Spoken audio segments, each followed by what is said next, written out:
is Kevin Hines, and before I begin to share with you my story, there's something we must do, a welcome and acknowledgement to country. We acknowledge the traditional owners of the country throughout Australia and recognize their continuing connection to lands, waters, and culture. I would like to acknowledge that this presentation is being held on the traditional lands of the Ngunnawal people.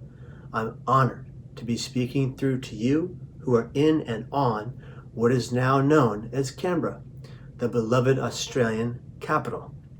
I acknowledge the first Australians as the traditional custodians of this continent, whose cultures are amongst the oldest living cultures in human history.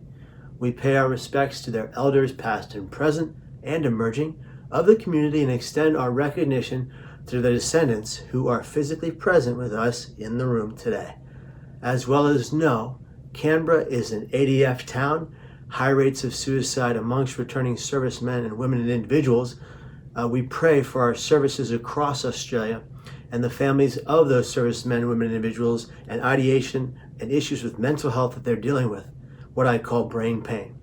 The emotional scars of post-traumatic stress, which we hope can be changed through treatment, routine, and therapy to post-traumatic growth. Next to that, my family is of Indigenous background myself. My biological birth mother, Marcia, was amongst many other things, Arawak Indian, and we hold dear our global sisters and brothers of all Indigenous communities who are living with unprecedented rates of suicide around the world, which are growing largely and internationally unrecognized, over-prisoned, and without adequate in-kind services of our Caucasian counterparts. Yet to move the needle forward in mental, mind, brain, and behavioral health within the suicide prevention movement in Australia and in America and around the world amongst all populations, no matter the color of our skin, we must collaborate, coalesce, and combine our efforts and empower each other, as well as impact the populace to each and every last one of us become accustomed to public service of some kind for the good of people living with brain pain, like myself and many of you potentially among us today, and the severe losses you've endured in suicide and mental illness. I am keenly aware that young people, including many of you leading the Dirrum Festival, are very conscious of mental health and well-being as an issue, and you are so passionate to increase collectively the community, resilience, and prevent the harm, dysfunction, that suicide causes. Yes, my name is Kevin Hines, but this right here is our story. In the year 2000, as of 19 years of age, I believed my life was without value and meaning. I believed I was worthless. I felt I had no value. I thought my family hated me, and I thought I had to die. I thought I had to die by these two hands from lethal emotional pain.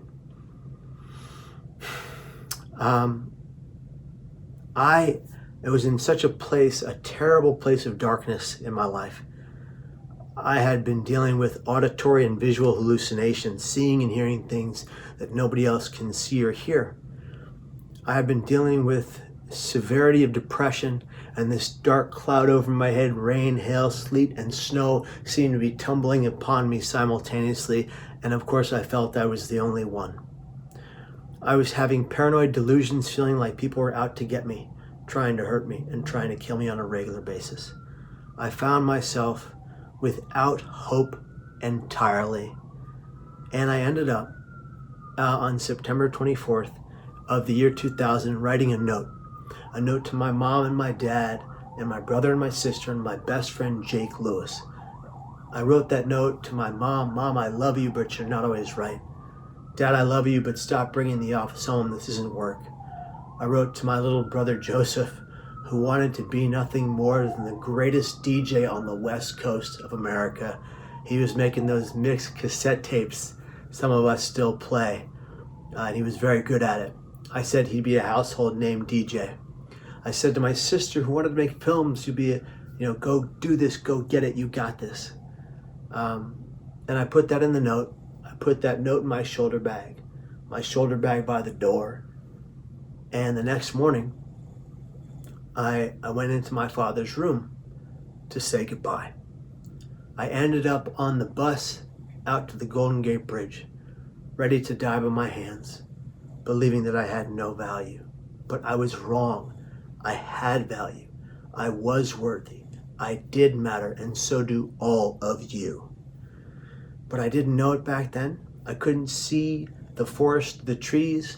All I saw was this darkened tunnel vision, and the only thing I felt was pain.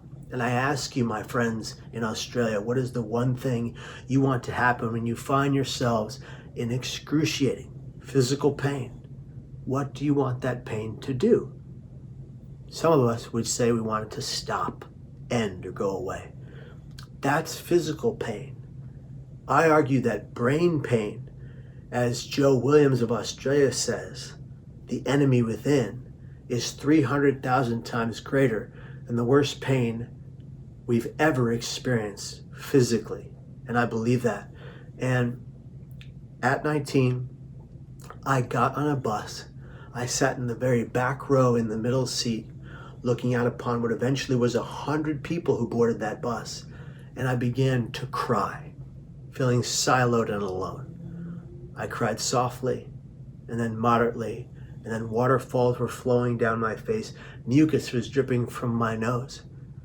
And that is when I began to scream aloud at the voices I was hearing in my head, as if they were really on that bus. Leave me alone, but I don't want to die. What did I ever do to you? I'm a good person. Why do you hate me so much? And in that pain, no one stopped to say, hey kid, are you okay? Buddy, is something wrong? Or friend, can I help you? No one turned and gave me the common decency and kindness that human beings always should give each other, that we all have learned in our indigenous communities to give.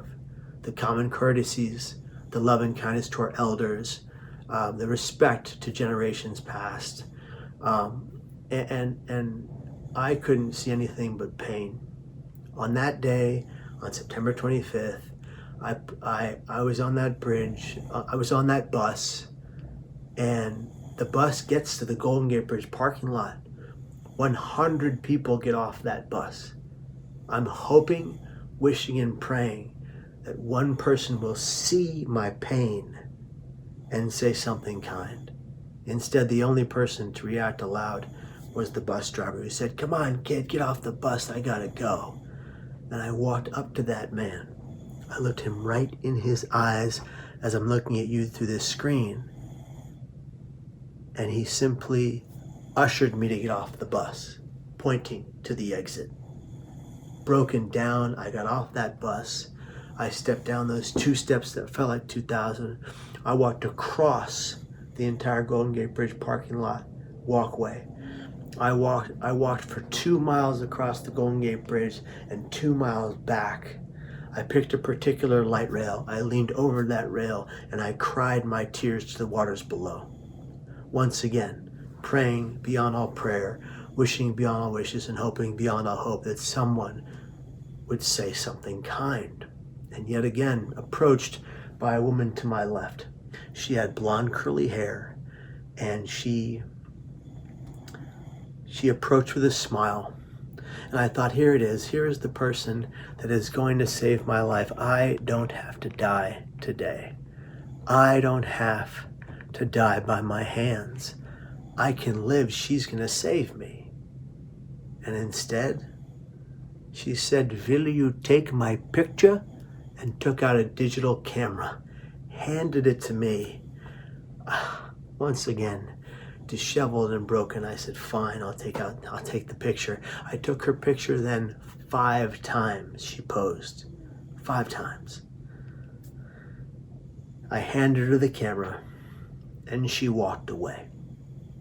Saddened, I said to myself, absolutely nobody cares. And that was the furthest thing from the truth.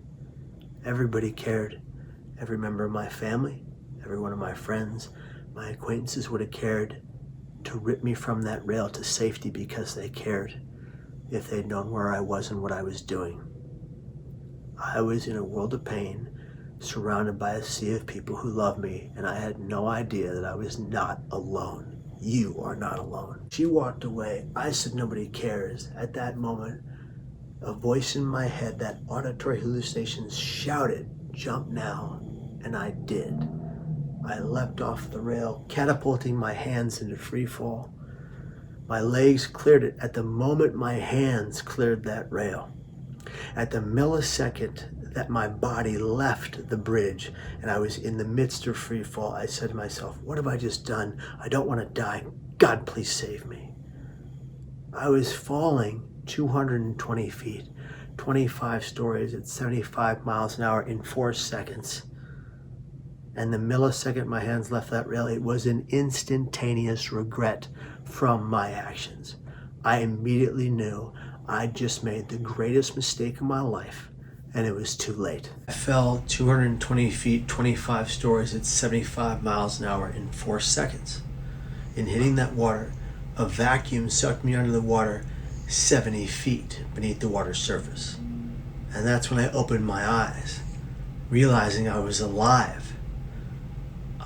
I thought I would be dead, and here I am and I'm drowning. And the first thing that came to my mind was, I don't want to drown. What have I just done? This is the end of my life. There's nothing I can do. This is it. And then I went into panic mode, fight or flight. I shot toward the surface using only my arms. Upon impacting with the water, from when you fall from that height at that speed, it's like hitting a solid brick wall. You stop for less than a second. My point is that when you fall from that speed, it's like hitting a real literal solid. It's not like hitting liquid. And upon impact, I shattered my T12, L1, L2 lower vertebrae into shards like glass. They splintered throughout my insides. I missed severing my spinal cord that day by 2 millimeters. Think about that for a moment. I missed severing my spinal cord by 2 millimeters. Yeah, I don't know what that would be in Australia, but if you just take this much space, that's all it took between me and never being able to walk, stand, or run again. And I made my way to the surface, swimming as fast as my arms would take me. My right arm was wrenched. Moving it past here caused copious amounts of physical pain, but I broke the surface. I bobbed up and down in the water, and I did the one thing I have had control over since kindergarten. I prayed. God, please save me, or the Creator rather, please save me. I don't want to die. I made a mistake. Please save me. I don't want to die. I made a mistake. And that is when, however you want to put it, the Creator God, something came into play that was outside of me. Something almost celestial and beautiful. Something began to circle beneath me. Something large and slimy and very, very alive, a mammal. And I thought to myself, you've got to be kidding me. I didn't die jumping off this bridge, and a shark is going to eat me. I'm freaking out. I start to punch this thing like, please go away, but it won't leave from beneath me. It circles faster and faster and faster. No longer is my body trying to struggle to stay afloat. I'm no longer wading in the water. I'm lying atop the water on my back, being kept afloat by this creature. Thinking to myself, what kind of shark is this? It's a heck of a nice shark. And I named that creature right then and in the moment. I named him Herbert because it's what popped in my head. And it turned out it was no shark at all. It was, in fact, a sea lion. And the people above looking down believed it to be keeping my body afloat until the Coast Guard boat arrived behind me. And the sea lion has become my spirit animal, if you will, in a way. My spirit animal, and the animal I most resemble myself after and the most feel like, because it literally saved my life.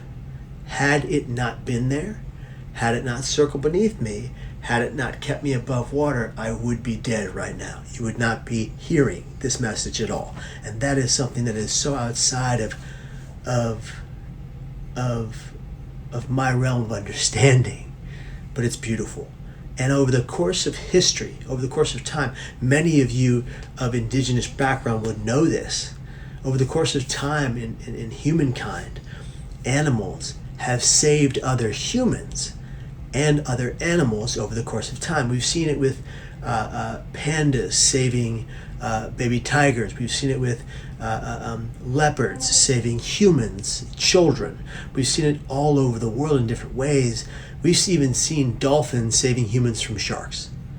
And so it was a fascinating situation that happened to me personally, and it was a beautiful experience. Now, I get to the hospital, and as I'm being wheeled into the emergency room, one of the foremost back surgeons on the West Coast is leaving. He opts to stay for my surgery, the first and only of its particular kind. He invented the surgery for my situation and thus saved my ability to walk, stand, and run. If I wanted to, I could run 9 miles. I'm not boasting. I'm just so thankful to this doctor and his team that they went in. I've got a 23 staple scar across my left side. I know how many staples because when they started yanking out the staples, if you've ever experienced this, it's horrible. There's so much pain. I said, stop that. Give me the staple remover thingy. They said, that's not what it's called. I said, give me the stupid metal thingy.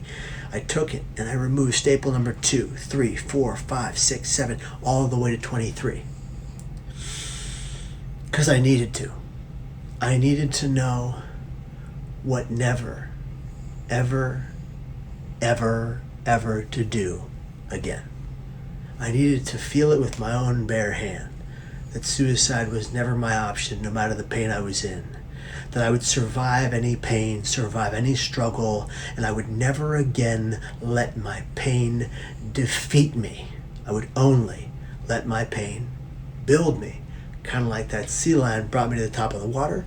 I would let my pain, with my feet firmly planted on the ground, becoming grounded, build my resilience techniques so that no matter what struggle was faced before me, I would overcome. And when I stop there and I think about my words and my actions, I recognize that my thoughts do not have to become my actions. Think about that for a minute, if you can. Your thoughts do not have to become your actions. Your thoughts don't have to own, rule, or define what you do next. And if you're thinking of suicide, instead of actually attempting or taking your life, what you can do is turn to someone who loves you, someone who cares for you, someone who empathizes with you, and say 4 simple but effective words. I need help now. And if you turn to the left or to the right of you, I bet that help is right there. And if it's not, I want you to search and find until you reach someone who's willing to guide you to a safe place, because I promise you, suicide is not the answer. It is in fact the problem. It is killing far too many people just like you and me, human beings who are in desperate need of hope, who are in desperate need of light and love and caring, who are in desperate need, some of us, of the removal of the substance we're using, who are in desperate need of the removal of the addictions in our lives, who are in desperate need of the removal from mental and brain pain. But without hard work, none of that comes true. My father, Patrick, who adopted me and made me his son, always used to say to me, Kevin, hard work, because nothing good ever came without it. My mother, Debbie, told me, Debbie adopted me, they told me that my mother, Debbie, was one of the most optimistic people on the face of the planet. She's still alive, she's still with us. One of the most optimistic women you'll ever meet. And she basically taught me life's most valuable lesson, next to my father's hard work lesson. She taught me to be kind, compassionate, loving, caring, empathetic, and non-judgmental to every person you ever come into contact with, no matter their behavior toward you. I think a lot of you guys know that lesson all too well, and I appreciate that you know that, and I'm grateful for the festival you're putting on today to share this message with your folks there in Australia, in Canberra. I am so lucky to be alive today. I'm so grateful for this existence.